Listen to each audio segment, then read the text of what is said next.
हरिः ॐ वर्णानाम् अर्थसङ्घानां रसानां छन्दसामपि मङ्गलानां च कर्तारो वन्दे वाणी विनायकौ भवानी शङ्करो वन्दे श्रद्धाविश्वासरूपिणौ याभ्यां विना न पश्यन्ति सिद्धा स्वान्तस्थमीश्वरम् वन्दे बोधमयं नित्यं गुरुं शङ्कररूपिणं यमाश्रितो हि वक्रोऽपि चन्द्रः सर्वत्र वन्दते नारायणं नमस्कृत्य नरं चैव नरोत्तमं देवीं सरस्वतीं व्यासं ततो जयमुदीरयेत् यस्य वेदमयी वाणी यस्य देवमयी तनु यस्य ब्रह्ममयी दृष्टि स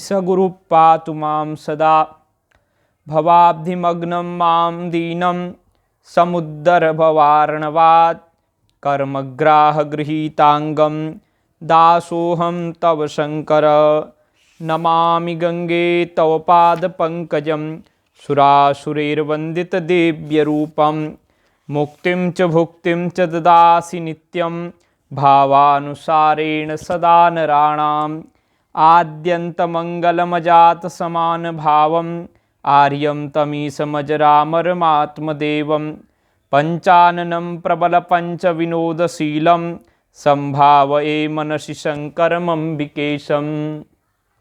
हर हर महादेव, जय जय शंकर, नमामि शंकर। सभी मित्रों का स्वागत है। हम श्री शिव महापुराण के माध्यम से मानव जीवन का सर्वोत्कृष्ट फल सत्संग सुलभ कर रहे हैं। देवाधिदेव महादेव की महती करुणा कृपा और आज तो श्री राघवेंद्र सरकार की कृपा का भी हम अनुभव कर रहे हैं। आज प्रतिष्ठा द्वादशी, पौष शुक्ल पक्ष द्वादशी तिथि। इसी पवित्र तिथि को श्री अयोध्या जी में श्री रामलला की प्रतिष्ठा पूर्व वर्ष हुई थी। श्री माननीय यशस्वी प्रधानमंत्री श्री नरेंद्र मोदी जी के द्वारा, और उसमें हमारे पूज्य गुरुदेव जी भी थे। तो निश्चित रूप से यह तिथि भी उत्तम है और आपको रोज ही हम शिव महापुराण की कथा में श्री राघवेंद्र जी के संपूर्ण परिवार और साथ में भोलेनाथ की परिवार का दृश्य दिखाते ही हैं। आज भी वही दृश्य आपको दिख रहा है। और शिव महापुराण की रुद्र संहिता में हम भगवान की दिव्यतम कथा का रसास्वादन कर रहे हैं। आइए एकाग्र चित्त होकर के, दत्त चित्त होकर के, हम समाहित चित्त होकर के भगवान देवाधिदेव भोलेनाथ की कथा श्रवण करें। शिव पूजन की सर्वोत्तम विधि का वर्णन करते हुए ब्रह्मा जी कहते हैं कि अब मैं पूजा की सर्वोत्तम विधि बता रहा हूँ, जो समस्त अभीष्ट तथा सुखों को सुलभ कराने वाली है। देवताओं तथा ऋषियों, तुम ध्यान देकर सुनो। उपासक को चाहिए कि वह ब्राह्म मुहूर्त में शयन से उठकर जगदम्बा पार्वती सहित भगवान शिव का स्मरण करे तथा हाथ जोड़ मस्तक झुकाकर भक्ति पूर्वक उनसे प्रार्थना करे, देवेश्वर उठिए उठिए, मेरे हृदय मंदिर में शयन करने वाले देवता उठिए, उमाकांत उठिए और ब्रह्मांड में सबका मंगल कीजिए। मैं धर्म को जानता हूँ, किंतु मेरी उसमें प्रवृत्ति नहीं होती। मैं अधर्म को जानता हूँ, परंतु मैं उससे दूर नहीं हो पाता। महादेव, आप मेरे हृदय में स्थित होकर मुझे जैसी प्रेरणा देते हैं वैसा ही मैं करता हूँ। इस प्रकार भक्ति पूर्वक कहकर और गुरुदेव की चरण पादुकाओं का स्मरण करके गांव से बाहर दक्षिण दिशा में मलमूत्र का त्याग करने के लिए जाए। मल त्याग करने के बाद मिट्टी और जल से धोने के द्वारा शरीर की शुद्धि करके दोनों हाथों और पैरों को धोकर दतुवन करे। सूर्योदय होने से पहले ही दतुवन करके मुंह को 16 बार जल की अंजलियों से धोए। देवताओं तथा ऋषियों षष्ठी प्रतिपदा, अमावस्या और नवमी तिथियों तथा रविवार के दिन शिव भक्त को यत्नपूर्वक दतुवन को त्याग देना चाहिए। उस समय किसी अन्य प्रकार से दांत साफ करने चाहिए, जल के द्वारा अथवा दतुवन से भिन्न। तो अवकाश के अनुसार नदी आदि में जाकर अथवा घर में ही भली भांति स्नान करे। मनुष्य को देश और काल के विरुद्ध स्नान नहीं करना चाहिए। रविवार, श्राद्ध, संक्रांति, ग्रहण, महादान, तीर्थ, उपवास दिवस अथवा अशौच प्राप्त होने पर मनुष्य गर्म जल से स्नान न करे। शिव भक्त मनुष्य तीर्थ आदि में प्रवाह के सम्मुख होकर स्नान करे। जो नहाने के पहले तेल लगाना चाहे उसे विहित एवं निषिद्ध दिनों का विचार करके ही तेलाभ्यंग करना चाहिए। ये जो निषेध और विधि का वर्णन किया जा रहा है, यह हमारे शास्त्रों में बहुत वैज्ञानिक ढंग से प्रस्तुत किया गया है। ज्योतिष में भी ये सारी बातें आती हैं। तो एक प्रकार से ज्योतिष की बातें भी जिससे व्यक्ति को फायदा होता है वो इसलिए बताया जाता है। जो प्रतिदिन नियम पूर्वक तेल लगाता हो उसके लिए किसी दिन भी तेलाभ्यंग दूषित नहीं है, अथवा जो तेल इत्र आदि से वासित हो उसका लगाना किसी दिन भी दूषित नहीं है। सरसों का तेल ग्रहण को छोड़कर दूसरे किसी दिन भी दूषित नहीं होता। इस तरह देश काल का विचार करके ही विधि पूर्वक स्नान करे। स्नान के समय अपने मुख को उत्तर अथवा पूर्व की ओर रखना चाहिए। उच्छिष्ट वस्त्र का उपयोग कभी न करे। शुद्ध वस्त्र से इष्ट देव के स्मरण पूर्वक स्नान करे। जिस वस्त्र को दूसरे ने धारण किया हो अथवा जो दूसरों के पहनने की वस्तु हो तथा जिसे स्वयं रात में धारण किया गया हो वह वस्त्र उच्छिष्ट कहलाता है। उससे तभी स्नान किया जा सकता है जब उसे धो लिया गया हो। स्नान के पश्चात देवताओं, ऋषियों तथा पितरों को तृप्ति देने वाला स्नानांग तर्पण करना चाहिए। उसके बाद धुला हुआ वस्त्र पहने और आचमन करे। द्विजोत्तमो तदनंतर गोबर आदि से लीप पोत कर स्वच्छ किए हुए शुद्ध स्थान में जाकर वहाँ सुंदर आसन की व्यवस्था करे। वह आसन विशुद्ध काष्ठ का बना हुआ, पूरा फैला हुआ तथा विचित्र होना चाहिए। ऐसा आसन संपूर्ण अभिष्ट तथा फलों को सिद्धि देने वाला है। उसके ऊपर बिछाने के लिए यथा योग्य मृगचर्म आदि ग्रहण करे और शुद्ध बुद्धि वाला पुरुष उस आसन पर बैठकर भस्म से त्रिपुंड लगाए। त्रिपुंड से जप, तप तथा दान सफल होता है। भस्म के अभाव में त्रिपुंड का साधन जल आदि बताया गया है। इस तरह त्रिपुंड करके मनुष्य रुद्राक्ष धारण करे और अपने नित्य कर्म का संपादन करके फिर शिव की आराधना करे। तत्पश्चात 3 बार मंत्रोच्चारण पूर्वक आचमन करे। फिर वहाँ शिव की पूजा के लिए अन्न और जल लाकर रखे। दूसरी कोई भी जो वस्तु आवश्यक हो उसे यथाशक्ति जुटाकर अपने पास रखे। इस प्रकार पूजन सामग्री का संग्रह करके वहाँ धैर्यपूर्वक स्थिर भाव से बैठे। फिर जल, गंध और अक्षत से युक्त एक अर्घ्य पात्र लेकर उसे दाहिने भाग में रखे। उससे उपचार की सिद्धि होती है। फिर गुरु का स्मरण करके उनकी आज्ञा लेकर विधिवत संकल्प करके अपनी कामना को अलग न रखते हुए पराभक्ति से सपरिवार शिव का पूजन करें। एक मुद्रा दिखाकर सिंदूर आदि उपचारों द्वारा सिद्धि बुद्धि सहित विघ्नहारी गणेश का पूजन करें। लक्ष्य और लाभ से युक्त गणेश जी का पूजन करके उनके नाम के आदि में प्रणव तथा अंत में नमः जोड़कर नाम के साथ चतुर्थी विभक्ति का प्रयोग करते हुए नमस्कार करें, यथा ओम गणपतये नमः अथवा लक्ष्य लाभ युताय सिद्धि बुद्धि सहिताय गणपतये नमः। तदनंतर उनसे क्षमा प्रार्थना करके पुनः भाई कार्तिकेय सहित गणेश जी का पराभक्ति से पूजन करके उन्हें बारंबार नमस्कार करें।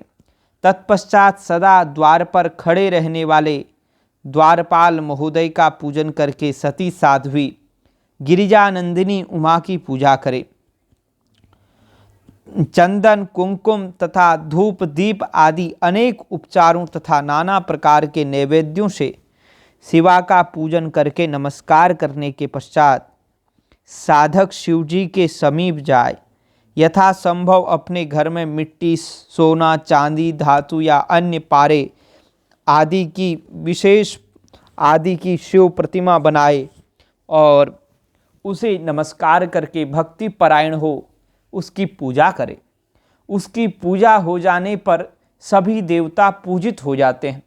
मिट्टी का शिवलिंग बनाकर विधि पूर्वक उसकी स्थापना करें। अपने घर में रहने वाले लोगों को स्थापना संबंधी सभी नियमों का सर्वथा पालन करना चाहिए।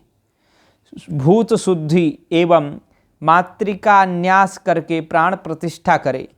शिवालय में दिक्पालों की भी स्थापना करके उनकी पूजा करें। घर में सदा मूल मंत्र का प्रयोग करके शिव की पूजा करनी चाहिए। वहाँ द्वारपालों के पूजन का सर्वथा नियम नहीं है। भगवान शिव के समीप ही अपने लिए आसन की व्यवस्था करें। उस समय उत्तराभिमुख बैठकर फिर आचमन करें। उसके बाद दोनों हाथ जोड़कर तब प्राणायाम करें। प्राणायाम काल में मनुष्य को मूल मंत्र की 10 आवृत्तियां करनी चाहिए।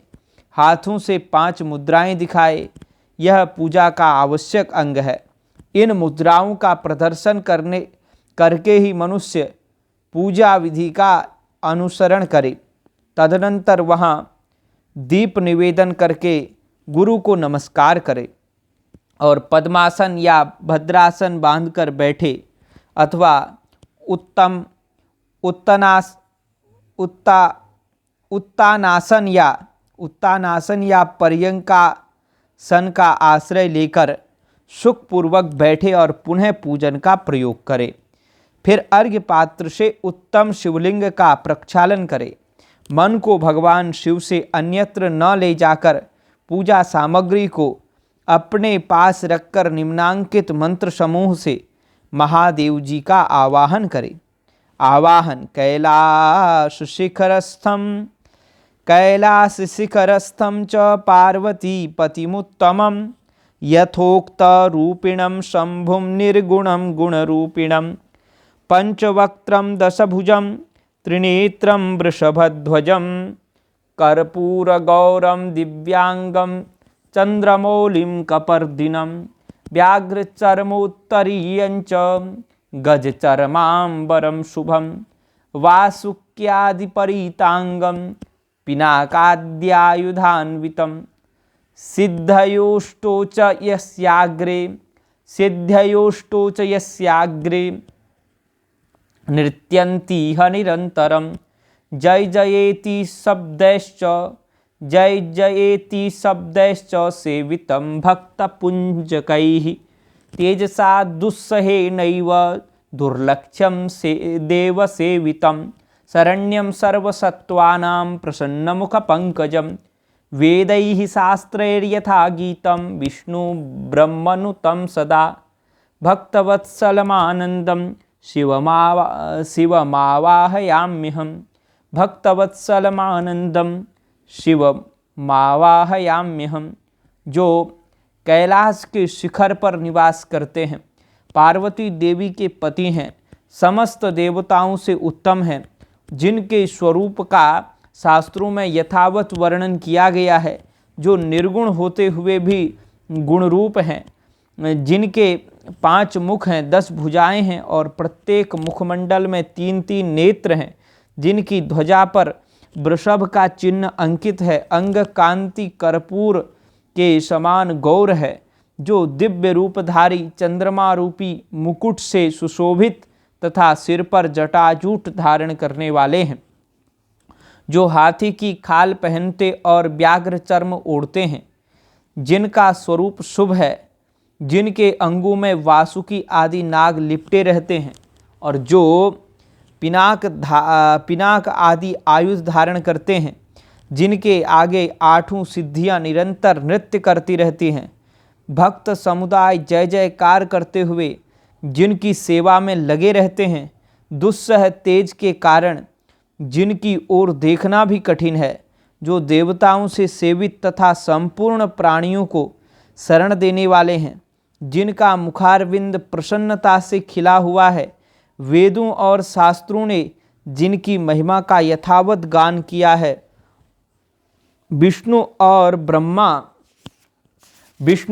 ब्रह्मा भी सदा जिनकी स्तुति करते हैं, तथा जो परमानंद स्वरूप हैं, उन भक्तवत्सल शंभु शिव का मैं आवाहन करता हूँ। इस प्रकार सांब शिव का ध्यान करके उनके लिए आसन दे और चतुर्थ्यंत पद से ही क्रमशः सब कुछ अर्पित करे, यथा सांबाय सदाशिवाय नमः आसनं समर्पयामि, सांबाय सदाशिवाय नमः आसनं समर्पयामि इत्यादि। आसन के पश्चात भगवान शंकर को पाद्य और अर्घ्य दे। फिर परमात्मा शंभु को आचमन कराकर पंचामृत संबंधी द्रव्यों द्वारा प्रसन्नता पूर्वक शंकर को स्नान कराए। वेद मंत्रों अथवा समंत्रक चतुर्थ्यंत नाम पदों का उच्चारण करके भक्ति पूर्वक यथा योग्य समस्त द्रव्य भगवान को अर्पित करे। अभिष्ट द्रव्य को शंकर जी के ऊपर चढ़ाए। फिर भगवान शिव को वारुण स्नान कराए। स्नान के पश्चात उनके श्री अंगों में सुगंधित चंदन तथा अन्य द्रव्यों का यत्न पूर्वक लेप करे। फिर सुगंधित जल से ही उनके ऊपर जलधारा गिराकर अभिषेक करे। वेद मंत्रों, षडंगों अथवा शिव के 11 नामों द्वारा यथावकाश जलधारा चढ़ाकर वस्त्र से शिवलिंग को अच्छी तरह पोंछे। फिर आचमनार्थ जल दे और वस्त्र समर्पित करे। नाना प्रकार के मंत्रों द्वारा भगवान शिव को तिल, जौ, गेहूँ, मूंग और उड़द अर्पित करे। फिर 5 मुख वाले परमात्मा शिव को पुष्प चढ़ाए। प्रत्येक मुख पर ध्यान के अनुसार यथोचित अभिलाषा करके कमल, शतपत्र, शंखपुष्प, कुशपुष्प, धतूर, मंदार, द्रोणपुष्प, गुमा, तुलसी दल तथा बिल्वपत्र चढ़ाकर पराभक्ति के साथ भक्तवत्सल भगवान शंकर की विशेष पूजा करे। अन्य सब वस्तुओं का अभाव होने पर शिव को केवल बिल्वपत्र ही समर्पित करे। बिल्वपत्र समर्पित होने से ही शिव की पूजा सफल होती है। तत्पश्चात सुगंधित चूर्ण तथा सुवासित उत्तम तैल, इत्र आदि विविध वस्तुएं बड़े हर्ष के साथ भगवान शिव को अर्पित करे। फिर प्रसन्नता पूर्वक गुग्गुल आदि, अगरू आदि की धूप निवेदन करे। तदनंतर शंकर जी को घी से भरा हुआ दीपक दे। इसके बाद निम्नांकित मंत्र से भक्ति पूर्वक पुनः अर्घ्य दे और भाव भक्ति से वस्त्र द्वारा उनके मुख का मार्जन करे। अर्घ्य मंत्र: रूपम देहि यशो देहि, भोगम देहि च शंकर, भुक्ति मुक्ति फलम देहि, गृहीत्वार्घ्यम नमोस्तुते। तो इस मंत्र को पढ़ना चाहिए कि हे प्रभु, हे शंकर, आपको नमस्कार है। आप इस अर्घ्य को स्वीकार करके मुझे रूप दीजिए, यश दीजिए, भोग दीजिए तथा भोग और मोक्ष रूपी फल प्रदान कीजिए। रूपम देहि यशो देहि भोगम देहि च शंकर भुक्ति मुक्तिम फलम देहि गृहीत्वार्घ्यम नमोस्तुते। इसके बाद भगवान शिव को भांति भांति के उत्तम नैवेद्य अर्पित करे। नैवेद्य के पश्चात प्रेम पूर्वक आचमन कराए। तदनंतर सांगोपांग तांबूल बनाकर शिव को समर्पित करे। फिर 5 बत्ती की आरती बनाकर भगवान को दिखाए। उसकी संख्या इस प्रकार है: पैरों में 4 बार, नाभि मंडल के सामने 2 बार, मुख के समक्ष 1 बार तथा संपूर्ण अंगों में 7 बार आरती दिखाए। तत्पश्चात नाना प्रकार के स्तोत्रों द्वारा प्रेम पूर्वक भगवान वृषभध्वज की स्तुति करे। तदनंतर धीरे धीरे शिव की परिक्रमा करे। परिक्रमा के बाद भक्त पुरुष साष्टांग प्रणाम करे और निम्नांकित मंत्र से भक्ति पूर्वक पुष्पांजलि दे।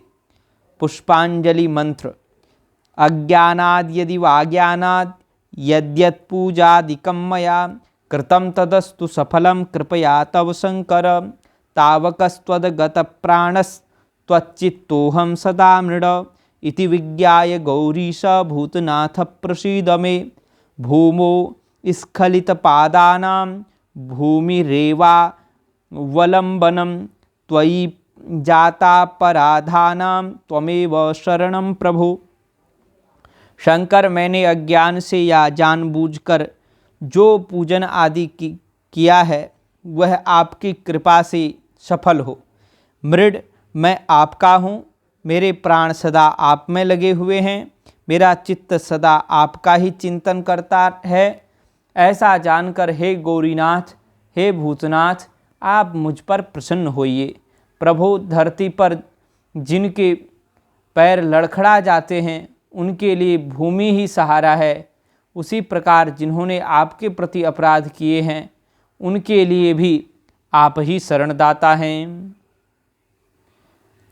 तो ऐसे करके बड़ी सुंदर पुष्पांजलि है। अज्ञानाद यदि वाज्ञानात् यद्यत् पूजादिकं मया कृतं तदस्तु सफलं कृपया तव शंकर तावकस्त्वद्गतप्राणस्त्वच्चित्तोऽहं सदा मृड इति विज्ञाय गौरीश भूतनाथ प्रसीद मे। भूमौ स्खलितपादानां भूमिरेवावलम्बनं त्वयि जातापराधानां त्वमेव शरणं प्रभु इत्यादि रूप से बहुत बहुत प्रार्थना करके उत्तम विधि से पुष्पांजलि अर्पित करने के पश्चात पुनः भगवान को नमस्कार करें। फिर निम्नांकित मंत्र से विसर्जन करना चाहिए। विसर्जन: स्वस्थानं गच्छ देवेश परिवारयुत प्रभो पूजा काले पुनर्नाथ त्वया गंतव्यमादरात्।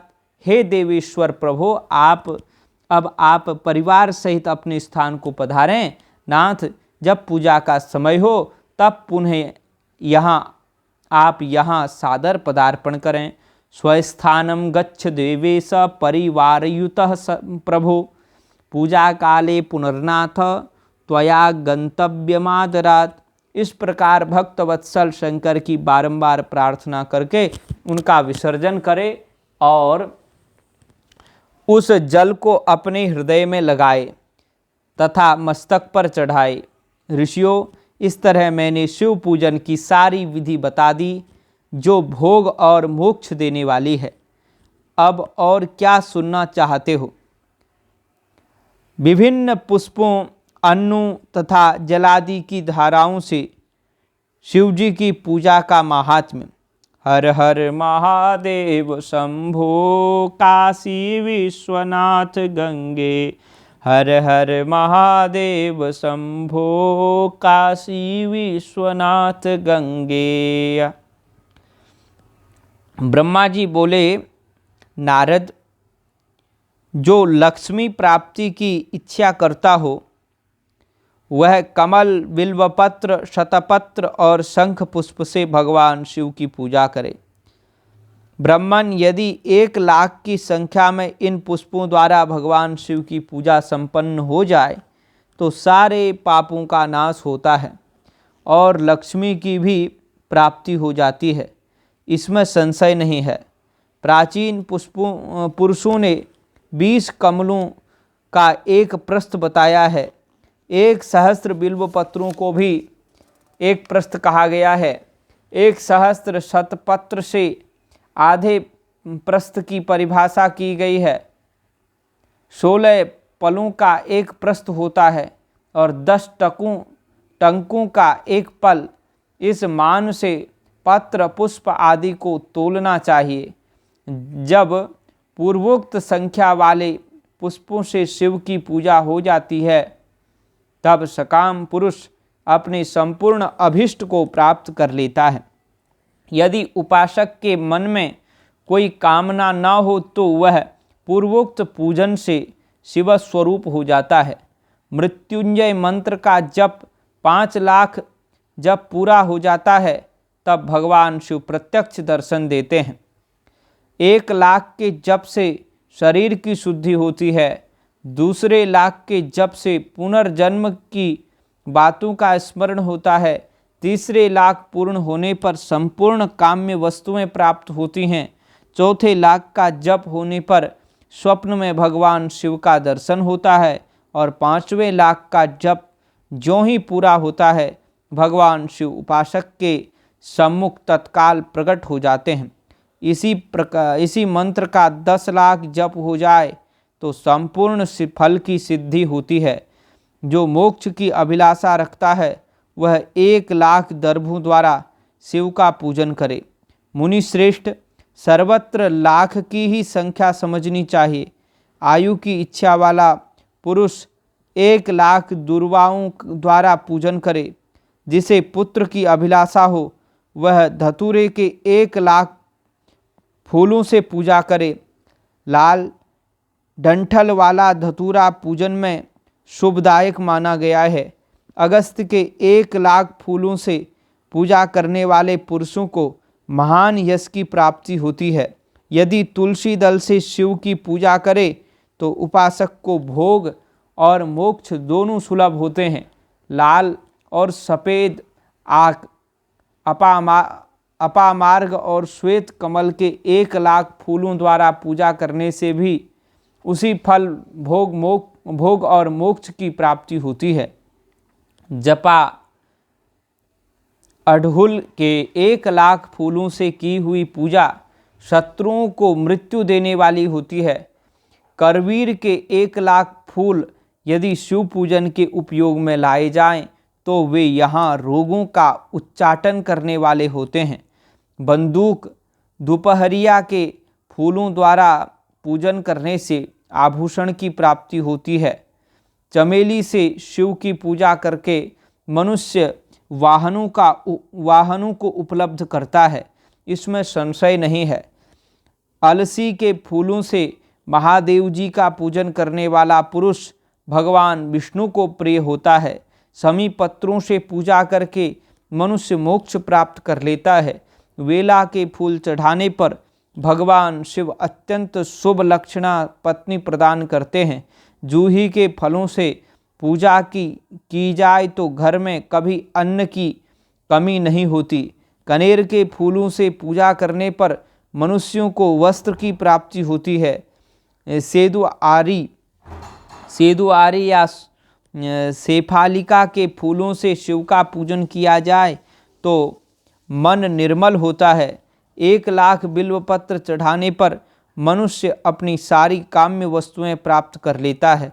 श्रृंगार हार हर श्रृंगार के फूलों से पूजा करने पर सुख संपत्ति की वृद्धि होती है। वर्तमान ऋतु में पैदा होने वाले फूल यदि शिव की सेवा में समर्पित किए जाएं तो वे मोक्ष देने वाले होते हैं, इसमें संशय नहीं है। राई के फूल शत्रुओं को मृत्यु प्रदान करने वाले होते हैं। इन फूलों को 1-1 लाख की संख्या में शिव के ऊपर चढ़ाया जाए तो भगवान शिव प्रचुर फल प्रदान करते हैं। चंपा और केवड़े को छोड़कर से सभी फूल भगवान शिव को चढ़ाए जा सकते हैं। विप्रवर महादेव जी के ऊपर चावल चढ़ाने से मनुष्यों की लक्ष्मी बढ़ती है ये चावल अखंडित होने चाहिए और इन्हें उत्तम भक्ति भाव से शिव के ऊपर चढ़ाना चाहिए। रुद्र प्रधान मंत्र से पूजा करके भगवान शिव के ऊपर बहुत सुंदर वस्त्र चढ़ाए और उसी पर चावल रखकर समर्पित करे तो उत्तम है।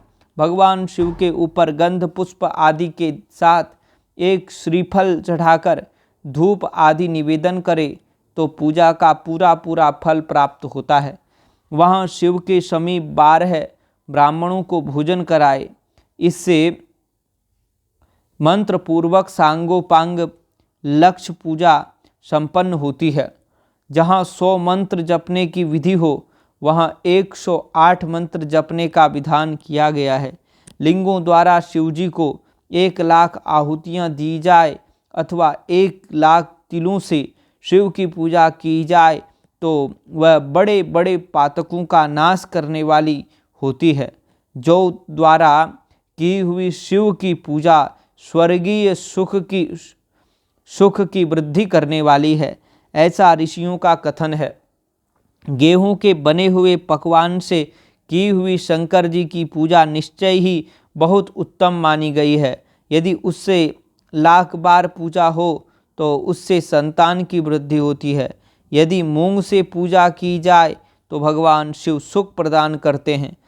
प्रियंगु कंगनी द्वारा सर्वाध्यक्ष परमात्मा शिव का पूजन करने मात्र से उपासक के धर्म अर्थ और काम भोग की वृद्धि होती है तथा वह पूजा समस्त सुखों को देने वाली होती है। अरहर के पत्तों से श्रृंगार करके भगवान शिव की पूजा करे, यह पूजा नाना प्रकार के सुखों और संपूर्ण फलों को देने वाली है। मुनिश्रेष्ठ, अब फूलों की लक्ष्य संख्या का तोल बताया जा रहा है, प्रसन्नता पूर्वक सुनो। सूक्ष्म मान का प्रदर्शन करने वाले व्यास जी ने एक प्रस्थ शंख पुष्प को 1 लाख बताया है। 11 प्रस्थ चमेली के फूलों को तो वही 1 लाख फूलों का मान कहा गया है। जूही के 1 लाख फूलों का भी वही मान है। राई के 1 लाख फूलों का मान 5.5 प्रस्थ है। उपासक को चाहिए कि वह निष्काम होकर मोक्ष के लिए भगवान शिव की पूजा करे। भक्ति भाव से विधि पूर्वक शिव जी की पूजा करके भक्तों को पीछे जलधारा समर्पित करनी चाहिए। ज्वर में जो मनुष्य प्रलाप करने लगता है उसकी शांति के लिए जलधारा शुभ कारक बताई गई है। शतरुद्रीय मंत्र से, रुद्री के 11 पाठों से, रुद्र मंत्रों के जप से, पुरुष सूक्त से, 6 ऋचा वाले रुद्र सूक्त से, महामृत्युंजय मंत्र से, गायत्री मंत्र से अथवा शिव के शास्त्रोक्त नामों के आदि में प्रणव और अंत में नमः पद जोड़कर बने हुए मंत्रों द्वारा जलधारा आदि अर्पित करनी चाहिए। सुख और संतान की वृद्धि के लिए जलधारा द्वारा पूजन उत्तम बताया गया है। उत्तम भस्म धारण करके उपासक को प्रेम पूर्वक नाना प्रकार के शुभ एवं दिव्य द्रव्यों द्वारा शिव की पूजा करनी चाहिए और शिव पर उनके सहस्र नाम मंत्रों से घी की धारा चढ़ानी चाहिए। ऐसा करने पर वंश का विस्तार होता है, इसमें संशय नहीं है। इसी प्रकार यदि 10,000 मंत्रों द्वारा शिवजी की पूजा की जाए तो प्रमेह रोग की शांति होती है और उपासक को मनोवांछित फल की प्राप्ति होती है। यदि कोई नपुंसकता को प्राप्त हो तो वह घी से शिवजी की भली भांति पूजा करे तथा ब्राह्मणों को भोजन कराए। साथ ही उसके लिए मुनीश्वरों ने प्राजापत्य व्रत का भी विधान किया है। यदि बुद्धि जड़ हो जाए तो उस अवस्था में पूजक को केवल शर्करा मिश्रित दुग्ध की धारा चढ़ानी चाहिए। ऐसा करने पर उसे बृहस्पति के समान उत्तम बुद्धि प्राप्त हो जाती है। जब तक 10,000 मंत्रों का जप न पूरा हो जाए तब तक पूर्वोक्त दुग्धधारा द्वारा भगवान शिव का उत्कृष्ट पूजन चालू रखना चाहिए।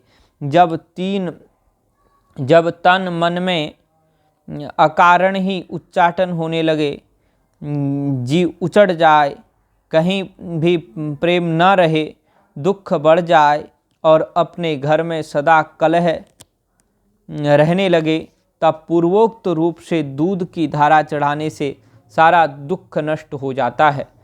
सुवासित तेल से पूजा करने पर भोगों की वृद्धि होती है।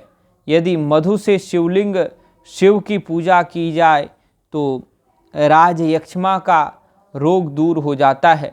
इसको टीबी का रोग बोलते हैं। यदि शिव पर ईख के रस की धारा चढ़ाई जाए तो वह भी संपूर्ण आनंद की प्राप्ति कराने वाली होती है।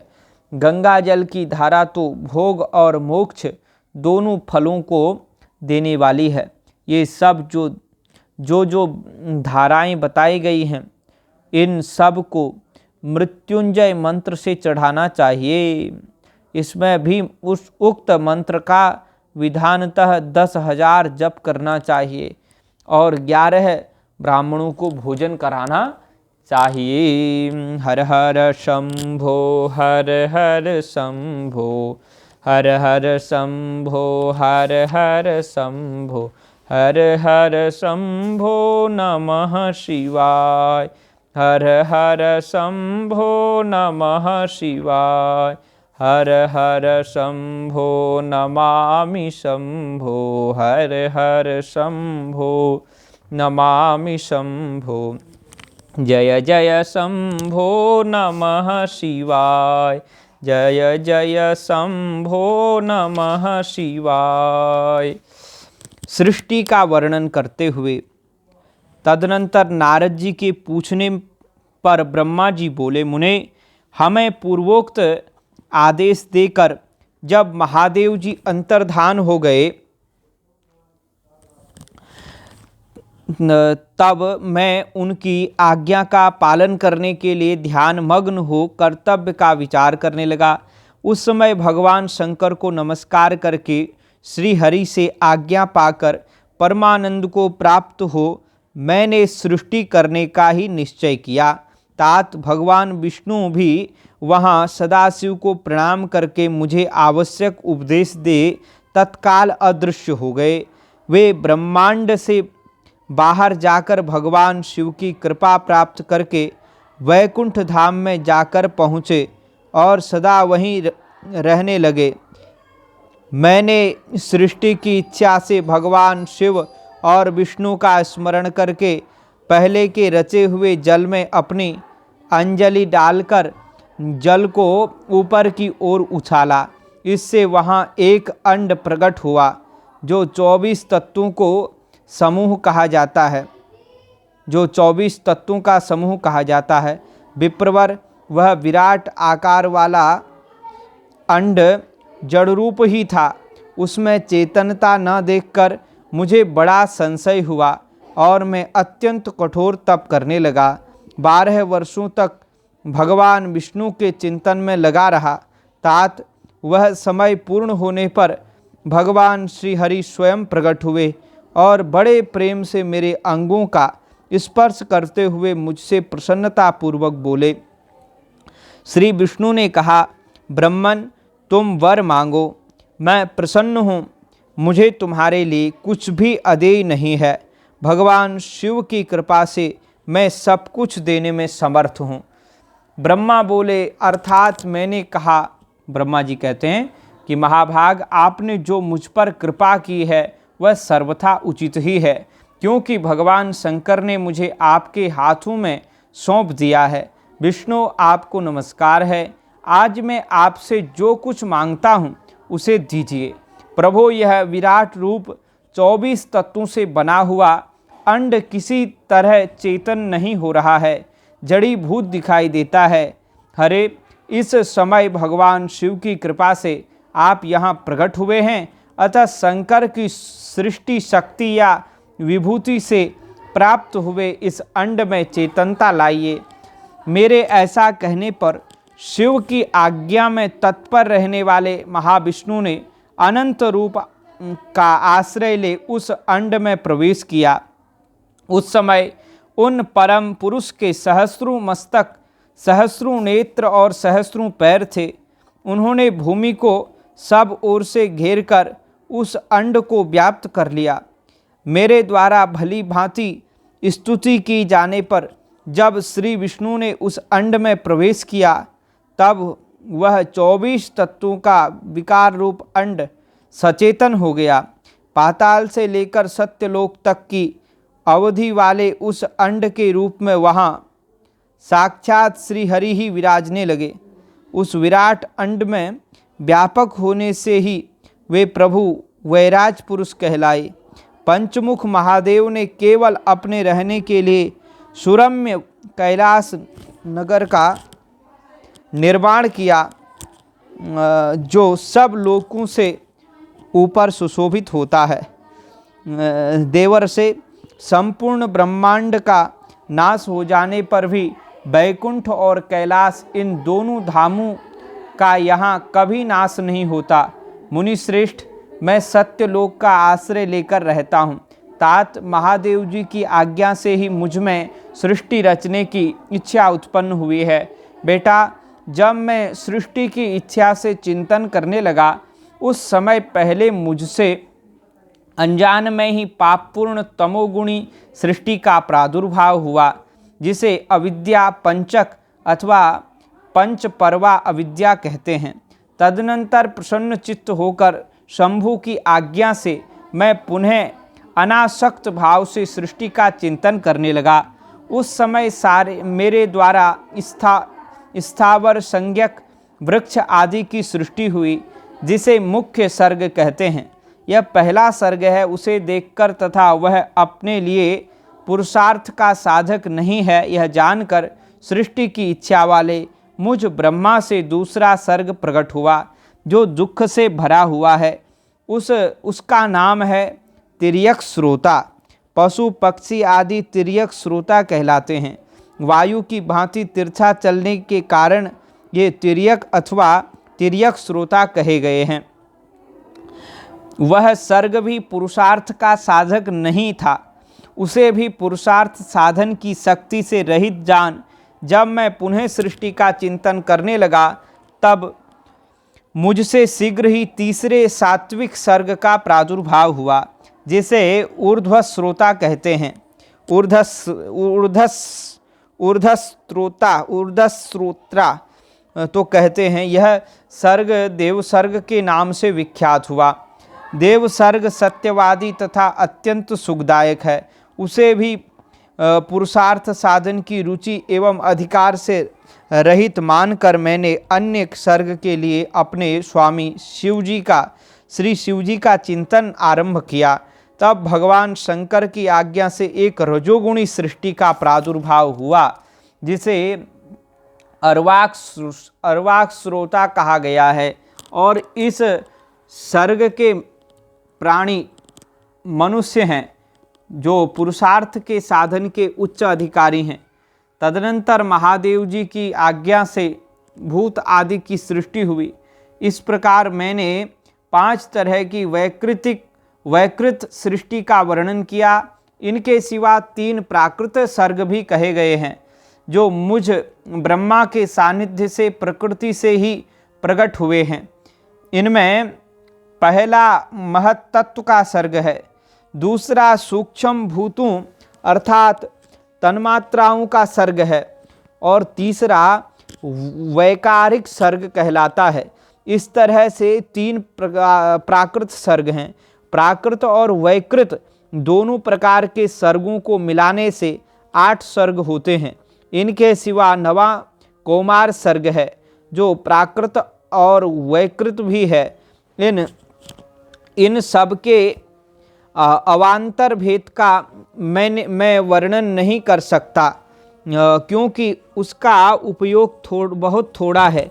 अब द्विजात्मक सर्ग का प्रतिपादन करता हूँ। इसी का दूसरा नाम कौमार सर्ग है, जिसमें सनक सनंदन आदि कुमारों की महत्वपूर्ण सृष्टि हुई। सनक आदि मेरे 4 मानस पुत्र हैं जो मुझ ब्रह्मा के ही समान हैं। वे महान वैराग्य से संपन्न तथा उत्तम व्रत का पालन करने वाले हुए। उनका मन सदा भगवान शिव के चिंतन में ही लगा रहता है। वे संसार के विमुख एवं ज्ञानी हैं। उन्होंने मेरे आदेश देने पर भी सृष्टि के कार्य में मन नहीं लगाया। मुनि श्रेष्ठ नारद सनकादि कुमारों के दिए हुए नकारात्मक उत्तर को सुनकर मैंने बड़ा भयंकर क्रोध प्रकट किया। उस समय मुझ पर मोह छा गया। उस अवसर पर मैंने मन ही मन भगवान विष्णु का स्मरण किया। वे शीघ्र ही आ गए और उन्होंने समझाते हुए मुझसे कहा, तुम भगवान शिव की प्रसन्नता के लिए तपस्या करो। मुनि श्रेष्ठ, श्रीहरि ने जब मुझे ऐसी शिक्षा दी तब मैं महाघोर एवं उत्कृष्ट तप करने लगा। सृष्टि के लिए तपस्या करते हुए मेरी दोनों भौहें और नासिका के मध्य भाग से जो उनका अपना ही अभिमुक्त नामक स्थान है, महेश्वर की 3 मूर्तियों में से अन्यतम पूर्वांश सर्वेश्वर एवं दयासागर भगवान शिव अर्धनारीश्वर रूप में प्रकट हुए। बोलो अर्धनारीश्वर भगवान की जय। जो जन्म से रहित तेज की राशि, सर्वज्ञ तथा सर्वसृष्टा हैं, उन नील लोहित नामधारी साक्षात उमा बल्लभ शंकर को सामने देख बड़ी भक्ति से मस्तक झुका उनकी स्तुति करके मैं बड़ा प्रसन्न हुआ और उन देवदेवेश्वर से बोला, प्रभो आप भांति भांति के जीवों की सृष्टि कीजिए। मेरी यह बात सुनकर उन देवाधिदेव महादेव रुद्र ने अपने ही समान बहुत से रुद्रगणों की सृष्टि की। तब मैंने अपने स्वामी महेश्वर महारुद्र से फिर कहा, देव आप ऐसे जीवों की सृष्टि कीजिए जो जन्म और मृत्यु के भय से युक्त हों। मुनि श्रेष्ठ, मेरी ऐसी बात सुनकर करुणासागर महादेव जी हंस पड़े और तत्काल इस प्रकार बोले। महादेव जी ने कहा, विधातः मैं जन्म और मृत्यु के भय से युक्त अशोभन जीवों की सृष्टि नहीं करूँगा, क्योंकि वे कर्मों के अधीन हों, दुख के समुद्र में डूबे रहेंगे। मैं तो दुख के सागर में डूबे हुए उन जीवों का उद्धार मात्र करूँगा। गुरु का स्वरूप धारण करके उत्तम ज्ञान प्रदान कर उन सबको संसार सागर से पार करूँगा। प्रजापते, दुख में डूबे हुए सारे जीवों की सृष्टि तो तुम ही करो। मेरी आज्ञा से इस कार्य में प्रवृत्त होने के कारण तुम्हें माया नहीं बांध सकेगी। मुझसे ऐसा कहकर श्रीमान भगवान नील लोहित महादेव मेरे देखते देखते अपने पार्षदों के साथ वहाँ से तत्काल तिरोहित हो गए। हर हर महादेव शंभो काशी विश्वनाथ गंगे।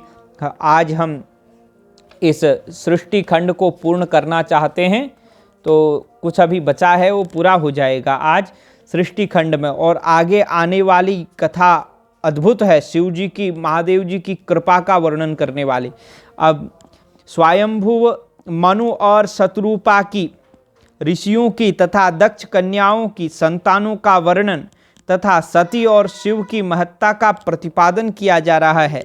ब्रह्मा जी कहते हैं, नारद, तदनंतर मैंने शब्द तन्मात्रा आदि सूक्ष्म भूतों को स्वयं ही पंचीकृत करके अर्थात उन 5 का परस्पर सम्मिश्रण करके उनसे स्थूल आकाश, वायु, अग्नि, जल और पृथ्वी की सृष्टि की। पर्वतों, समुद्रों और वृक्षों आदि को उत्पन्न किया। कला से लेकर युग पर्यंत जो काल विभाग है उनकी रचना की।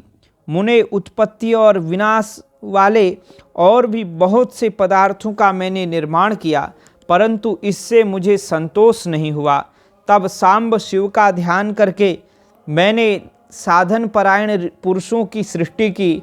अपने दोनों नेत्रों से मरीचि को, हृदय से भृगु को, सिर से अंगिरा को, व्यान वायु से मुनिश्रेष्ठ पुलह को, उदान वायु से पुलस्त को,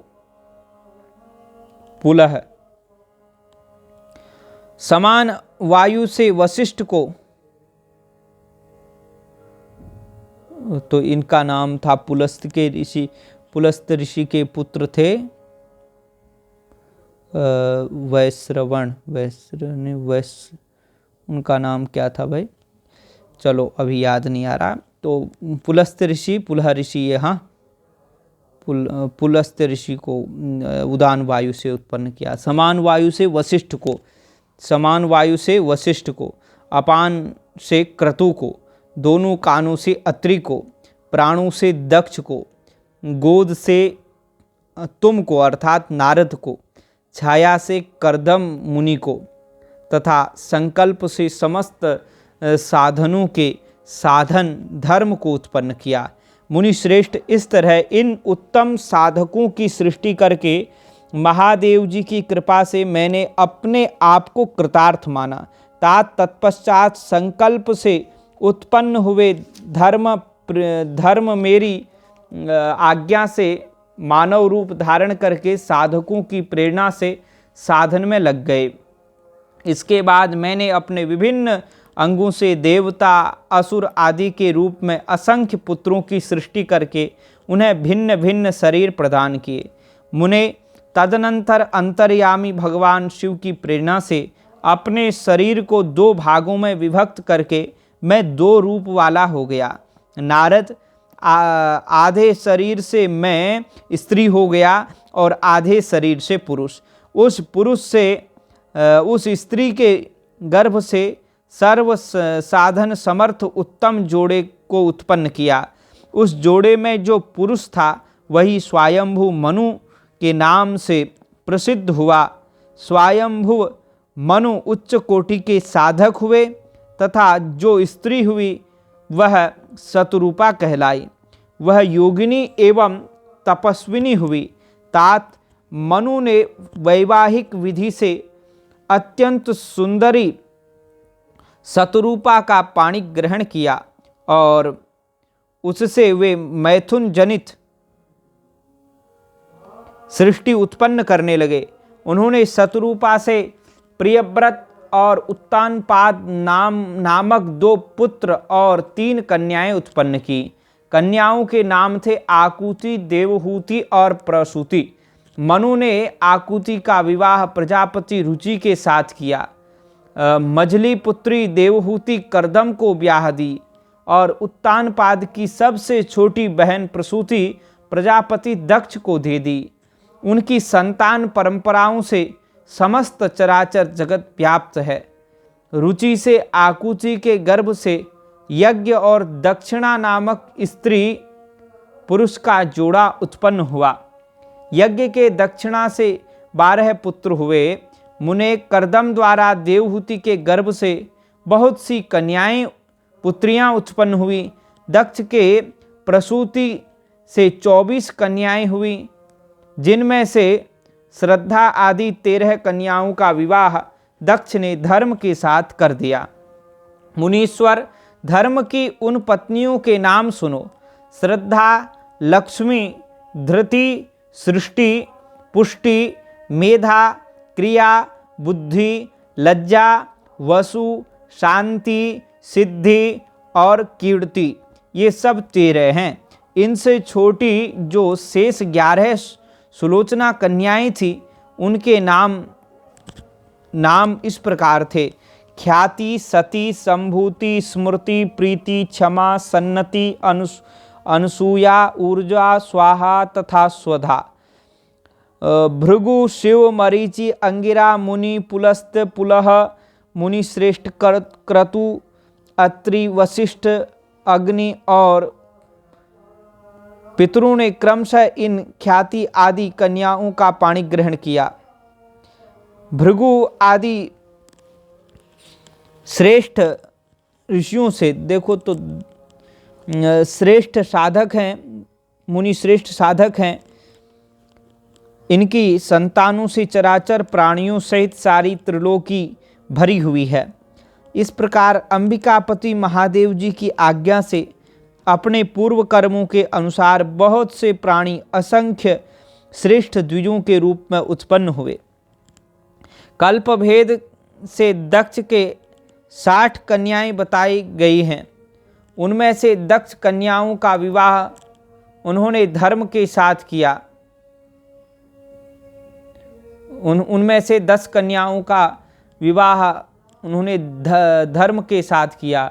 27 कन्याएं चंद्रमा को ब्याह दी और विधि पूर्वक 13 कन्याओं के साथ दक्ष ने कश्यप के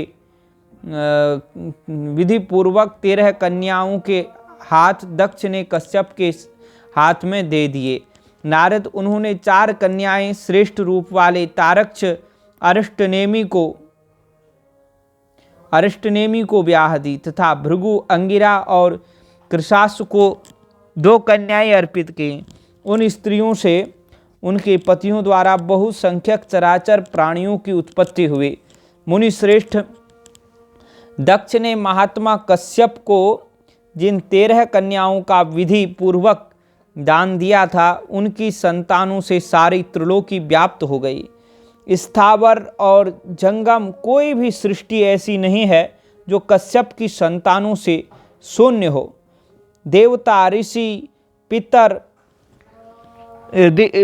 ऋषि, दैत्य, वृक्ष, पक्षी, पर्वत तथा तृण, लता आदि सभी कश्यप पत्नियों से पैदा हुए। इस प्रकार दक्ष कन्याओं की संतानों से सारा चराचर जगत व्याप्त है। पाताल से लेकर सत्यलोक पर्यंत समस्त ब्रह्मांड निश्चय ही उनकी संतानों से सदा भरा रहता है, कभी खाली नहीं होता। इस तरह भगवान शंकर की आज्ञा से ब्रह्मा जी ने भली भांति सृष्टि की। पूर्व काल में सर्वव्यापी शंभु ने जिन्हें तपस्या के लिए प्रकट किया था तथा रुद्रदेव ने त्रिशूल के अग्रभाग पर रखकर जिनकी सदा रक्षा की है, वे ही सती देवी लोकहित का कार्य संपादित करने के लिए दक्ष से प्रकट हुई थी। उन्होंने भक्तों के उद्धार के लिए अनेक लीलाएं की। इस प्रकार देवी शिवा ही सती होकर भगवान शंकर से ब्याही गई, किंतु पिता के यज्ञ में पति का अपमान देख उन्होंने अपने शरीर को त्याग दिया और फिर उसे ग्रहण नहीं किया। वे अपने परम पद को प्राप्त हो गईं।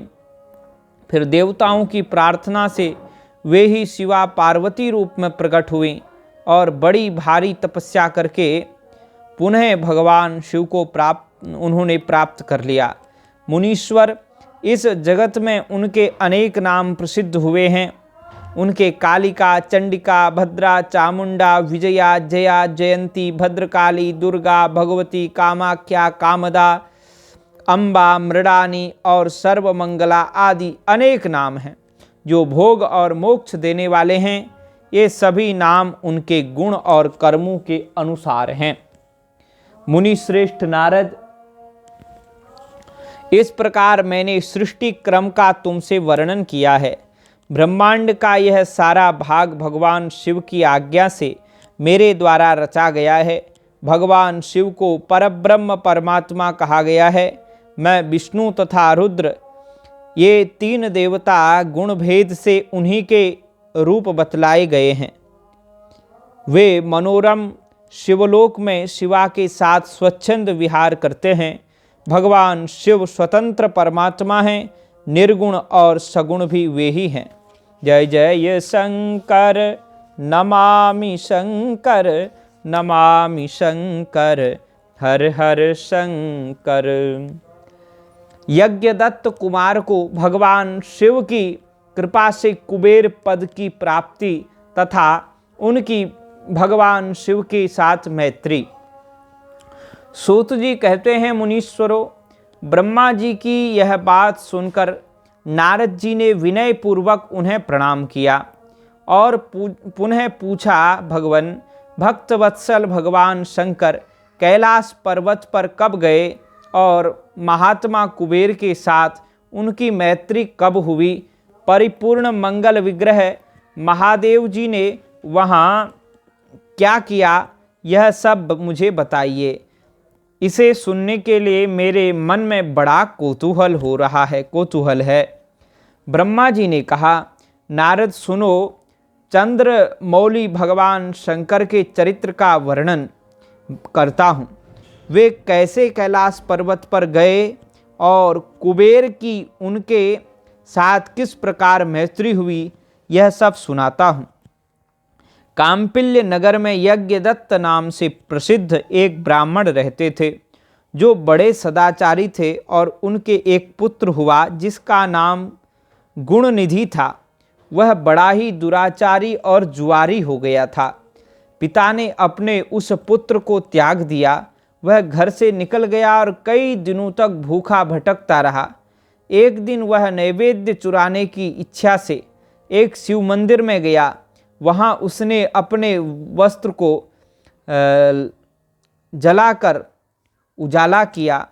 यह मानो उसके द्वारा भगवान शिव के लिए दीपदान किया गया।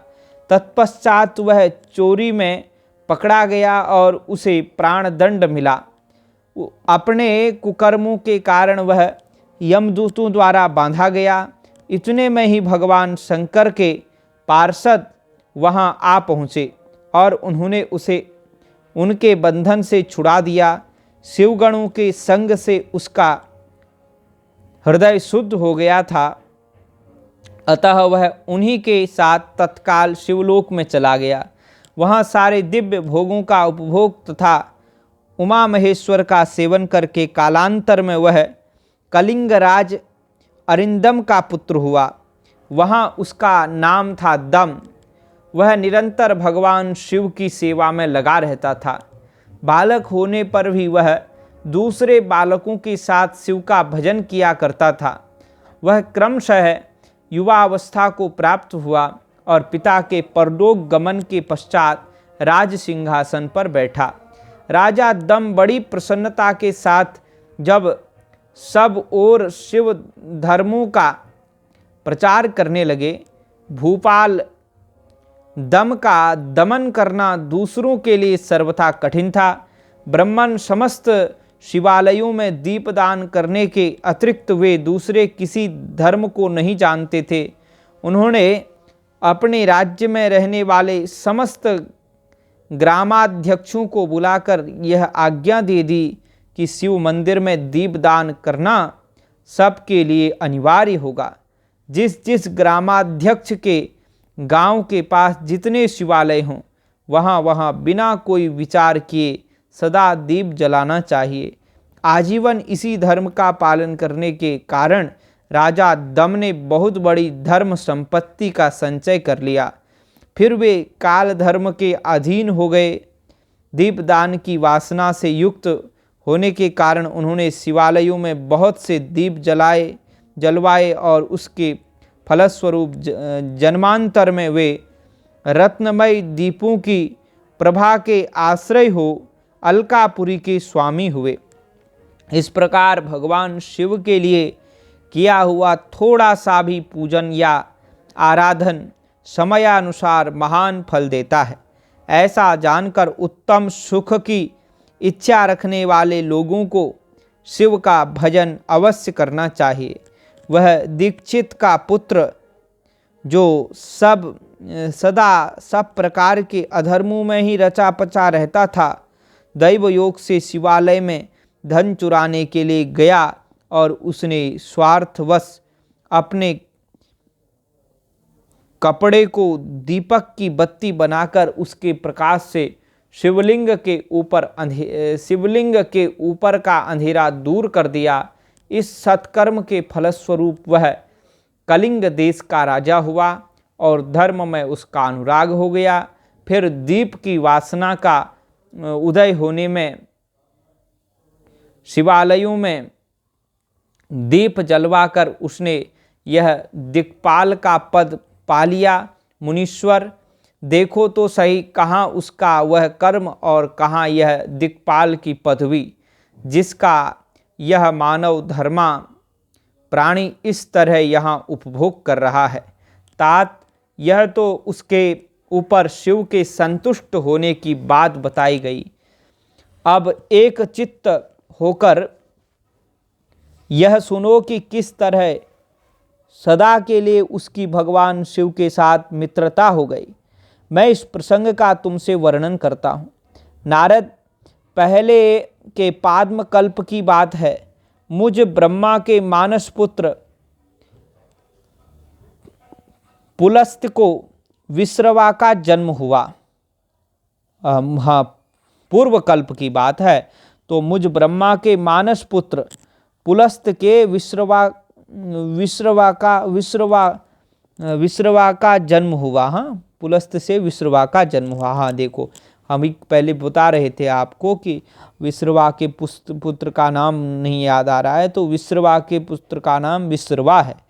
और विश्रवा के जो पुत्र हुए उसे वैष्णव कहते हैं, वैश्रणव। तो नारद को भी वैश्रवण कहते थे, वैश्रवण, और वैसे ही कुबेर को भी वैश्रवण। तो पुलस्त से विश्रवा का जन्म हुआ और विश्रवा के पुत्र वैश्रवण कुबेर हुए। उन्होंने पूर्व काल में अत्यंत उग्र तपस्या के द्वारा त्रिनेत्रधारी महादेव की आराधना करके विश्वकर्मा की बनाई हुई इस अलकापुरी का उपभोग किया। जब वह कल्प व्यतीत हो गया और मेघवाहन कल्प आरंभ हुआ, उस समय वह यज्ञदत्त का पुत्र, जो प्रकाश का दान करने वाला था, कुबेर के रूप में अत्यंत दुस्सह तपस्या करने लगा। दीपदान मात्र से मिलने वाली शिव भक्ति के प्रभाव को जानकर वह शिव की चित्त प्रकाशिका अलकापुरी में गया और अपने चित्त रूपी रत्नमय प्रदीपों से 11 रुद्रों को उद्बोधित करके अनन्य भक्ति एवं स्नेह से संपन्न हो वह तन्मयता पूर्वक शिव के ध्यान में मग्न हो निश्चल भाव से बैठ गया। जो शिव की एकता का महान पात्र है, तप रूपी अग्नि से बढ़ा हुआ है, काम क्रोधादि महाविघ्न रूपी पतंगों के आघात से शून्य है और प्राण निरोध रूपी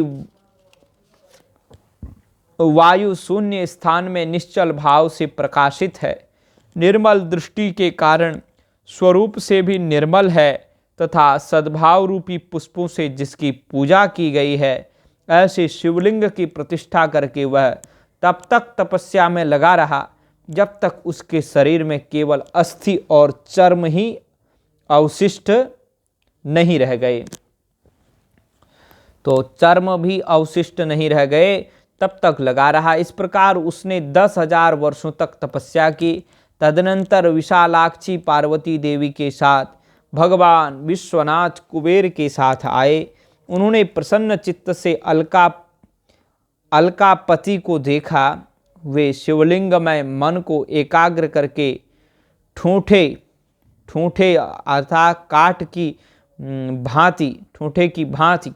भांति स्थिर भाव से बैठे थे। भगवान शिव ने उनसे कहा, अलकापते, मैं वर देने के लिए उद्यत हूँ, तुम अपना मनोरथ बताओ। यह वाणी सुनकर तपस्या के धनी कुबेर ने ज्यों ही आंखें खोलकर देखा, त्यों ही उमावल्लभ भगवान श्री कंठ सामने खड़े दिखाई दिए। वे उदय काल के सहस्रों सूर्यों से भी अधिक तेजस्वी थे और उनके मस्तक पर चंद्रमा अपनी चांदनी बिखेर रहे थे। भगवान शंकर के तेज से उनकी आंखें चौंधिया गई और उनका तेज प्रतिहत हो गया और वे नेत्र बंद करके मनोरथ से परे विराजमान देवदेवेश्वर शिव से बोले, नाथ, मेरे नेत्रों को वह दृष्टि शक्ति दीजिए जिससे आपके चरणार बिंदुओं का दर्शन हो सके। स्वामिन, आपका प्रत्यक्ष दर्शन हो, यही मेरे लिए सबसे बड़ा वर है। इस दूसरे किसी वर से मेरा क्या प्रयोजन है? चंद्रशेखर, आपको नमस्कार है। कुबेर की यह बात सुनकर देवाधिदेव उमापति ने अपनी हथेली से उनका स्पर्श करके उन्हें देखने की शक्ति प्रदान की। दृष्टि शक्ति मिल जाने पर यज्ञदत्त के उस पुत्र ने आंखें फाड़ फाड़ कर पहले उमा की ओर देखना आरंभ किया। वह मन ही मन सोचने लगा, भगवान शंकर के समीप यह सर्वांग सुंदरी कौन है? इसने कौन सा ऐसा तप किया है जो मेरी भी तपस्या से बढ़ गया है? यह रूप, यह प्रेम, यह सौभाग्य और यह असीम शोभा सभी अद्भुत है। वह ब्राह्मण कुमार बार बार यही कहने लगा। जब बार बार यही कहता हुआ वह क्रूर दृष्टि से उनकी ओर देखने लगा, तब वामा के अवलोकन से उसकी बाईं आंख फूट गई। और तदनंतर देवी पार्वती ने महादेव जी से कहा, प्रभु, यह दुष्ट तपस्वी बार बार मेरी ओर देखकर क्या बक रहा है? आप मेरी तपस्या के तेज को प्रकट कीजिए। देवी की यह बात सुनकर भगवान शिव महादेव ने हंसते हुए उनसे कहा, उमे, यह तुम्हारा पुत्र है। यह तुम्हें क्रूर दृष्टि से नहीं देखता, अपितु तुम्हारी तपः संपत्ति का वर्णन कर रहा है। देवी से ऐसा कहकर भगवान शिव पुनः उस ब्राह्मण कुमार से बोले, वत्स, मैं तुम्हारी तपस्या से संतुष्ट होकर तुम्हें वर देता हूँ। तुम निधियों के स्वामी और गुह्यकों के राजा हो जाओ। सुब्रत, यक्षों, किन्नरों और राजाओं के भी राजा होकर पुण्यजनों के पालक और सब के लिए धन के दाता बनो। मेरे साथ तुम्हारी सदा मैत्री बनी रहेगी और मैं नित्य तुम्हारे निकट निवास करूँगा। मित्र, तुम्हारी प्रीति बढ़ाने के लिए मैं अलका के पास ही रहूँगा। आओ, इन उमा देवी के चरणों में साष्टांग प्रणाम करो, क्योंकि ये तुम्हारी माता हैं। महाभक्त यज्ञदत्त कुमार, तुम अत्यंत प्रसन्न चित्त से इनके चरणों में गिर जाओ। ब्रह्मा जी कहते हैं, नारद, इस प्रकार वर देकर भगवान शिव ने पार्वती देवी से फिर कहा, देवेश्वरी, इस पर कृपा करो। तपस्विनी, यह तुम्हारा पुत्र है। भगवान शंकर का यह कथन सुनकर जगदम्बा पार्वती ने प्रसन्न चित्त हो यज्ञदत्त कुमार से कहा, वत्स, भगवान शिव में तुम्हारी सदा निर्मल भक्ति बनी रहे। तुम्हारी बाईं आंख तो फूट गई है, इसलिए एक ही पिंगल नेत्र से युक्त रहो। महादेव जी ने जो वर दिए हैं वे सब उसी रूप में तुम्हें सुलभ हों। बेटा, मेरे रूप के प्रति ईर्षा करने के कारण तुम कुबेर नाम से प्रसिद्ध हो जाओगे। तुम कुबेर नाम से प्रसिद्ध होगे। इस प्रकार कुबेर को वर देकर भगवान महेश्वर पार्वती देवी के साथ अपने विश्वेश्वर धाम में चले गए। इस तरह कुबेर ने भगवान शंकर की मैत्री प्राप्त की और अलकापुरी के पास जो कैलाश पर्वत है वह भगवान शंकर का निवास हो गया। हर हर शंभो जय जय शंभो, हर हर शंभो जय जय शंभो, हर हर शंभो जय जय शंभो। भगवान शिव का कैलाश पर्वत पर गमन तथा सृष्टि खंड का उपसंहार। ब्रह्मा जी कहते हैं, नारद मुने, कुबेर के तपोबल से भगवान शिव का जिस प्रकार पर्वत श्रेष्ठ कैलाश पर शुभागमन हुआ वह प्रसंग सुनो। कुबेर को वह वर देने वाले विश्वेश्वर शिव जब उन्हें निधिपति होने का वर देकर अपने उत्तम स्थान को चले गए, तब उन्होंने मन ही मन इस प्रकार विचार किया, ब्रह्मा जी के ललाट से जिनका प्रादुर्भाव हुआ है तथा जो प्रलय का कार्य संभालने वाले हैं, वे रुद्र मेरे पूर्ण स्वरूप हैं। अतः उन्हीं के रूप में मैं गुह्यकों के निवास स्थान कैलाश पर्वत को जाऊंगा। तो उन्हीं के रूप में मैं कुबेर का मित्र बनकर उसी पर्वत पर विलास पूर्वक रहूँगा और बड़ा भारी तप करूँगा। तो ये बात जो है वे पूर्ण रुद्र मेरे पूर्ण स्वरूप हैं, अतः उन्हीं के रूप में मैं गुह्यकों के निवास स्थान कैलाश पर्वत जाऊंगा और उन्हीं के रूप में मैं कुबेर का मित्र बनकर उसी पर्वत पर विलास पूर्वक रहूंगा और बड़ा भारी तप करूंगा। शिव की इस इच्छा का चिंतन करके उन रुद्रदेव ने कैलाश जाने के लिए उत्सुक डमरू बजाया। डमरू की वह ध्वनि जो उत्साह बढ़ाने वाली थी तीनों लोकों में व्याप्त हो गई। उसका विचित्र एवं गंभीर शब्द आवाहन की गति से युक्त था, अर्थात सुनने वालों को अपने पास आने के लिए प्रेरणा दे रहा था। उस ध्वनि को सुनकर मैं तथा श्री विष्णु आदि सभी देवता, ऋषि, मूर्तिमान, आगम, निगम और सिद्ध वहाँ आ पहुँचे।